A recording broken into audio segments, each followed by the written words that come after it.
Hello friends, good morning. कैसे हैं आप सभी लोग?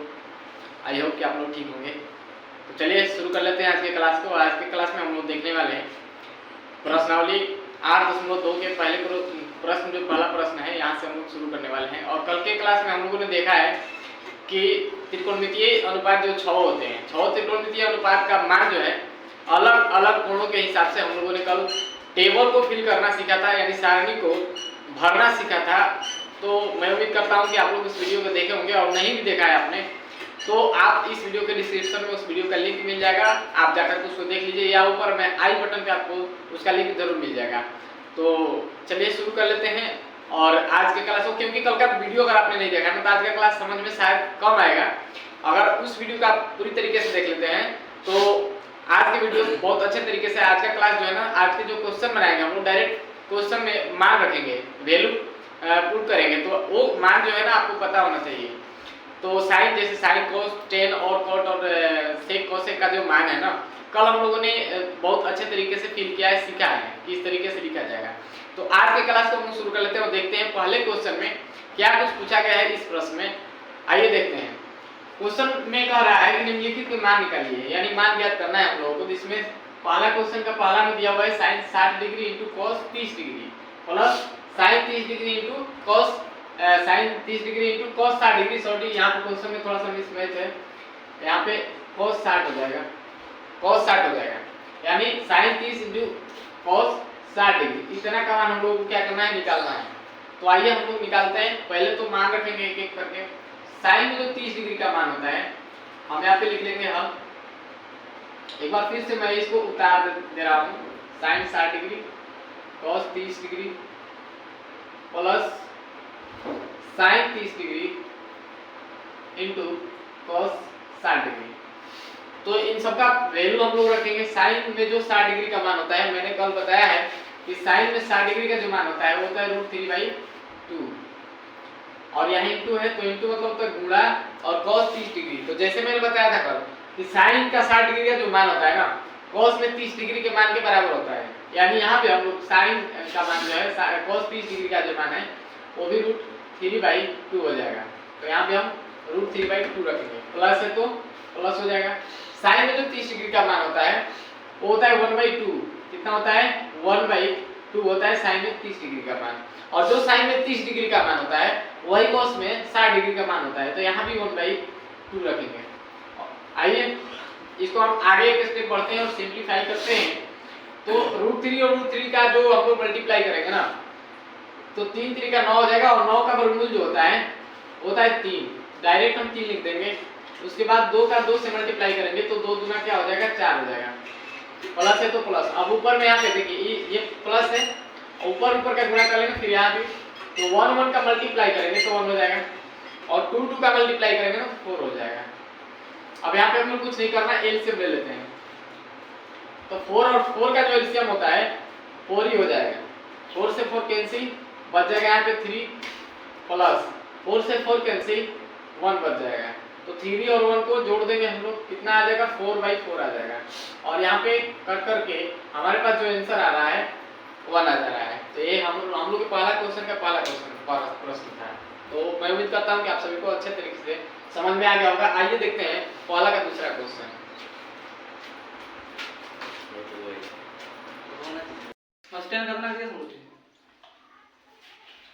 तो आइए देखते हैं पहला का दूसरा क्वेश्चन क्या कुछ पूछा गया इस प्रश्न में। क्वेश्चन कह रहा है कि 2 tan square 45 degree plus cos square 30 degree minus sin square 60 degree का मान निकालना है। तो पहले हम इस क्वेश्चन को एक बार लिख लेते हैं। 2 tan square 45 degree plus cos square 30 degree minus sin square 60 degree. आइए इसका वैल्यू पुट करते हैं। यहाँ पे 2 है तो हम 2 रख देंगे। tan 45 डिग्री का मान जो होता है ना, tan स्क्वायर 45 डिग्री लिखा गया है, तो tan 45 डिग्री का जो मान होता है यहाँ पे हम इंटू दे देंगे, या यहाँ पे हम मल्टीप्लाई दे देंगे। और tan में 45 डिग्री का जो मान होता है ना 1 होता है, और चूंकि यहाँ पे स्क्वायर है तो हम लोग भी स्क्वायर कर देंगे।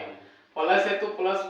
cos में 30 डिग्री का जो मान होता है ना वो होता है √3/2, और चूंकि यहाँ पे स्क्वायर है तो हम इसका भी स्क्वायर कर लेंगे। माइनस है तो माइनस। साइन में 60 डिग्री का मान, क्योंकि हम लोग कल के जो क्लास है ना उसमें पढ़ा है कि जो साइन में 60 डिग्री का मान होता है वो कॉस में 30 डिग्री के मान के बराबर होता है, यानी इसका भी मान जो होता है √3/2 हो जाएगा, और यहाँ पे स्क्वायर है तो हम स्क्वायर कर लेंगे। उसके बाद आगे बढ़ते हैं, यहाँ पे 2 है तो 2 लिख देंगे, और मल्टीप्लाई यहाँ 1 का स्क्वायर जो है ना 1 ही होता है, तो यहाँ पे 1 लिख देंगे हम, प्लस √3 का स्क्वायर। देखिए क्योंकि इस दोनों का स्क्वायर करना है हमें, तो 3 का स्क्वायर 3 3 के क्या हो जाएगा 9 हो जाएगा रूट में, और बाटा में क्या हो जाएगा 2 दूना 4 हो जाएगा, माइनस है तो माइनस, फिर सेम यहाँ पे 3 3 के 9 रूट में, और बाटा में हो जाएगा 4, और इसको हम मल्टीप्लाई कर लेते हैं तो 2 एकम क्या हो जाएगा 2 हो जाएगा। इसका जो देखिए 9 का जो वर्गमूल होता है, यानी जो स्क्वायर रूट जो होता है इसका वो होता है 3, और बाटा में 4 है तो हम लिख देंगे 4, माइनस है तो माइनस, इसका भी सेम 3/4 हो जाएगा। इसके बाटा में कुछ नहीं है, बटे में 1 कर लेंगे हम। अब इन तीनों का हम एलसीएम ले लेते हैं, तो तीनों का जो एलसीएम अगर हम लेंगे 144 का एलसीएम जो हम लेंगे तो 144 का एलसीएम क्या हो जाएगा 4 हो जाएगा, और 1 से 4 जाएगा 4 बार में, तो 4 से 2 का मल्टीप्लाई करेंगे तो 8 हो जाएगा, प्लस है तो प्लस कर लेंगे, 4 से 4 कैंसिल 3 बचेगा, माइनस है तो माइनस, यहाँ पे 4 से 4 कैंसिल, फिर यहाँ पे 3 हो जाएगा, तो यहाँ पे 3 से 3 ये तो घट के 0 हो जाएगा, और 8/4 आ जाएगा, और यहाँ पे 4 गुना के सॉरी हाँ सही है, और 4 गुना क्या हो जाएगा 8 हो जाएगा, ये हमारे पास दूसरा का आंसर हो जाएगा।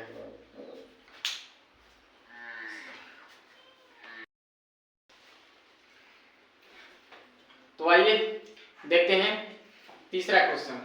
तीसरा क्वेश्चन में दिया गया है cos 45 डिग्री बाटा में sec 30 degree plus cosec 30 degree का मान हमें ज्ञात करना है।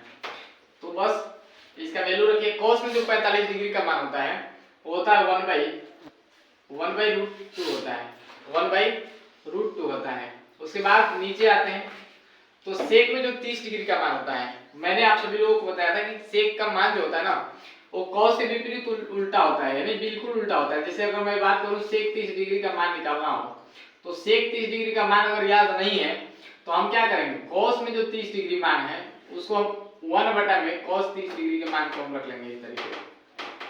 तो cos 30 डिग्री का मान कितना होता है, cos 30 डिग्री का मान हमें पता है कि √3/2 होता है। तो जब √3/2 होता है और इसको पलटेंगे जब हम तो 2/√3 हो जाएगा, यानी सेक में जो 30 डिग्री का मान है वो हमारे पास 2/√3 हो जाएगा, 2/√3 हो जाएगा, प्लस है तो प्लस।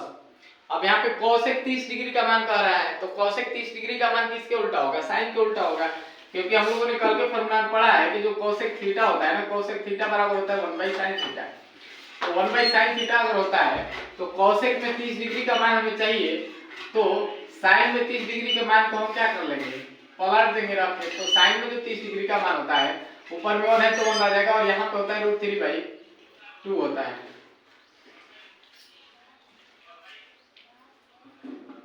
sin में 30 डिग्री का मान कितना होता है 1/2 होता है। तो इसको जब पलटेंगे ना हम लोग, इसको जब पलटेंगे तो ये 2 ऊपर चला जाएगा, तो बिल्कुल ही इसका जो वैल्यू बनेगा ना cosec में 30 डिग्री का जो वैल्यू बनने वाला है वो बनने वाला है 2। अब आइए इसको हम सिंपलीफाई करते हैं, एक स्टेप आगे बढ़ते हैं। तो जब हम लोग एक स्टेप आगे बढ़ेंगे तो पहले हम मेन बाटा दे देते हैं, ये वाला बाटा दे देते हैं, ऊपर में 1/√2 को लिख लेंगे। उसके बाद इसके बाटा में कुछ नहीं है तो 1 है, और √3 और 1 का एलसीएम जब लेंगे हम तो √3 हो जाएगा। उसके बाद √3 से √3 कैंसिल, बचेगा 2, प्लस तो प्लस, यहाँ पे 1 से √3 कटेगा नहीं तो इसका गुना जब करेंगे हम ऊपर में तो 2√3 हो जाएगा। इसके बाद चलिए एक स्टेप हम लोग आगे बढ़ते हैं, इसको मिटाते हैं। तो आप देख सकते हैं कि एक स्टेप जब हम लोग आगे बढ़ेंगे तो यहाँ पे क्या हो जाएगा, देखिए यहाँ पे क्या होगा, इस तरीके से हम इसको लिख सकते हैं 1/√2, 1/√2 लिखेंगे ऊपर वाला 1/√2, और इसको हम जो है ना मल्टीप्लाई कर देंगे, इसको हम इसको मल्टीप्लाई कर देते हैं। चलिए इसको हम लिख देंगे 1/√2 मल्टीप्लाई, ये 3 जो है ना √3 ये ऊपर चला जाएगा, तो यहाँ पे हम लिखेंगे √3/2 प्लस 2√3 इस तरीके से।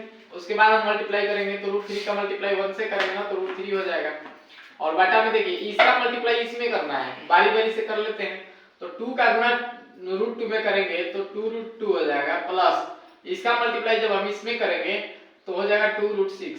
क्या हो जाएगा? 2√6 हो जाएगा, क्योंकि रूट वाला से गुणा हो जाता है।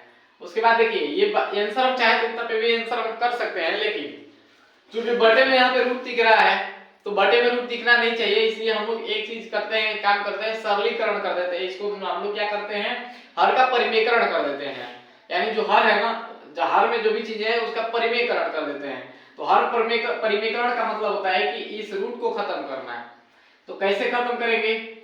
तो जब हर का परिमेयकरण करते हैं ना तो जो नीचे है ना उसको हम दोनों पार्ट में यानी अंश और हर दोनों में गुणा करते हैं। 2√2 2√6 को हम इस तरीके से लिखेंगे। उसके बाद मल्टीप्लाई करेंगे, अंश में भी इतना लिखेंगे लेकिन चेंज करके लिखेंगे। इस तरीके से यहाँ पे 2√6 जो है माइनस में हो जाएगा। यहाँ भी सेम उसी चीज को नीचे में भी हम कर लेंगे, 2√2 हो जाएगा माइनस 2√6 हो जाएगा। अब इसका मल्टीप्लाई इसमें करेंगे, इसका मल्टीप्लाई इसमें करेंगे, तो आइए कर लेते हैं।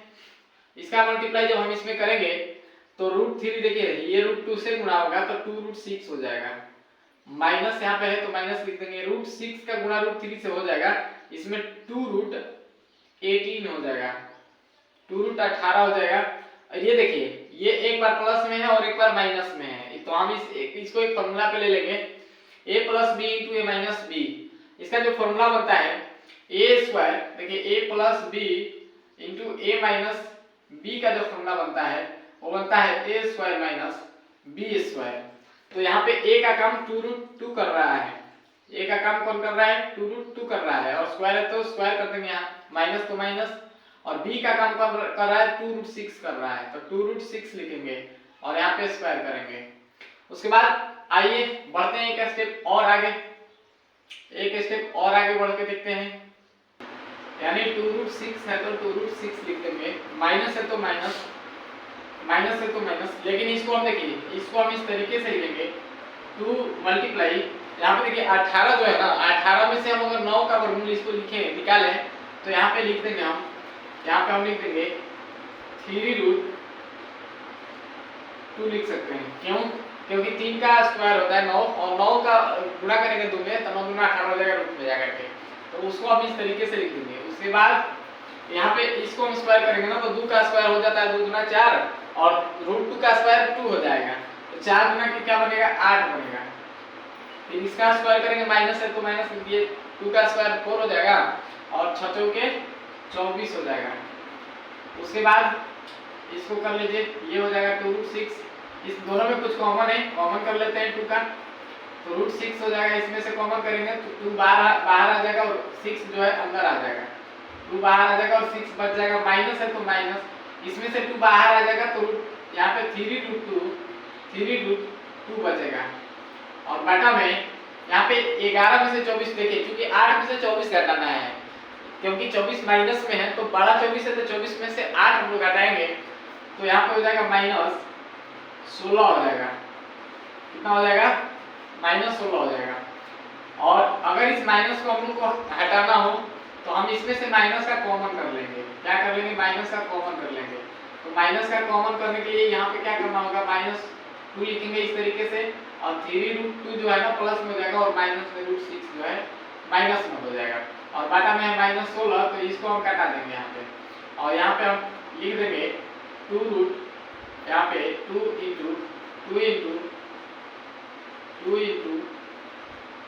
3√2 माइनस √6 बटे 16। और यहाँ पे देखिए 1 2 ई कटेगा, 8 × 16 हो जाएगा। तो यहाँ पे हमारा जो आंसर बन के आ रहा है, हमारे पास जो आंसर बन के आ रहा है वो आ रहा है 3√2 माइनस √6/8 आ रहा है। यही हमारा आंसर हो जाएगा। तो चलिए, मैं उम्मीद करता हूँ कि आप सभी लोगों को तीसरा प्रश्न भी अच्छे तरीके से समझ में आ गया होगा। आइए बढ़ते हैं अगले क्वेश्चन की ओर।